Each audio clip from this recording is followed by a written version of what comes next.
So the first time I used, it was actually like really on a whim.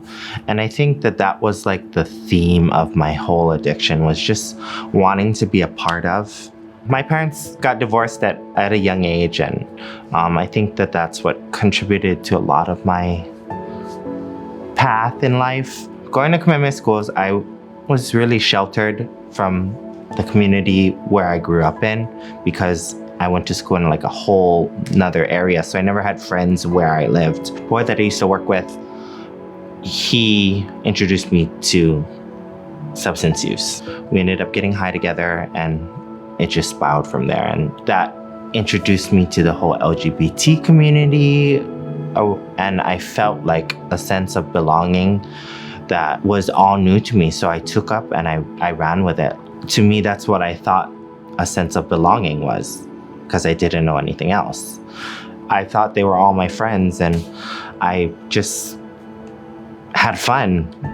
That's how using starts off first. It starts off as fun and then you just kind of spiral downward until there's no more fun and you're just trying to chase that fun. Everything was just gray. Like, never knew where you're gonna go, never knew who you're gonna run into.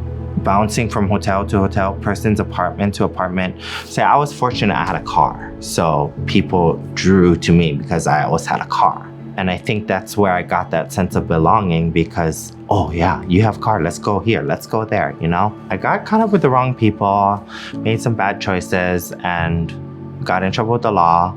And I was arrested and released, and then I was just by myself, you know? All these people that I thought were my friends were nowhere to be found, and everyone was telling me, just go home, just go home. I always knew I could go home because I still have that family support, and I was torn, like, between wanting to go home, which I knew I should do, and wanting to chase that funness. And I think ever since then, my high was never the same. I was always in my head, like, what am I doing? Why are you doing this? I was always in the corner, just sitting there. We're all just high off our rockers and I'm just sitting there, just, you know, depressed. I think that's when it like hit me, but I just completely ignored it. I, you know, still was chasing that sense of belonging, chasing that first high. My addiction went hand in hand with me coming out of the closet, went hand in hand with me transitioning to be a female. And I always thought my family wouldn't accept me because they're so rigid, strict, Catholic, Chinese.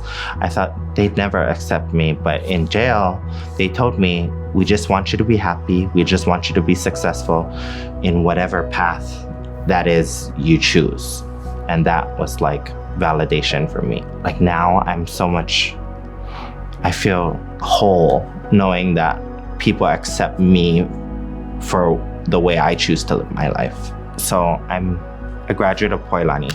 I learned so much there, you know, like I don't think people use substances just because. We don't like to destroy our bodies, destroy our families just because.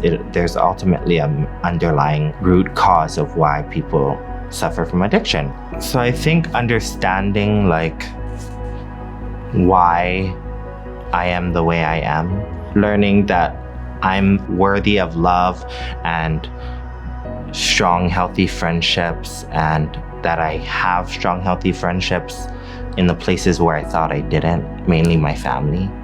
That helped a lot. Learning how to find strong, healthy friendships outside of people that use drugs, and to find that in recovery, you know, you make so much new friendships. When I first got clean, I was super gung-ho about wanting to be a substance abuse counselor. I took some courses in college, but it kind of fizzled out, and I just was plateauing. I went to beauty school. I did that route for a few years, and it just got plateau again. And all the while, I was helping friends who were struggling with addiction still. And my mom always told me, she's like, that's your calling. You have so much knowledge to give, so much to offer other people. And this may not be for everyone, but I think honing into your full circle, like this, working at Poilani is my full circle. That's my validation that I'm passing my knowledge on to help the next person. Addiction taught me so much about myself and what I can overcome. Incarceration taught me what I don't want, you know? Being trans, I'm able to live my true being, my true self, and not be afraid of adversity and afraid of what other people think. You don't need to look for a sense of belonging in other places or other people. You can find it within yourself. Reach out for help. There's so much places for you to reach out for help. Trans people especially, the resources that we have access to now in this day and age is just exponentially greater than when we were younger, when I was younger, you know? And so tap into it. You have so much to offer the world, and you don't need to find it in other people. You have it within you.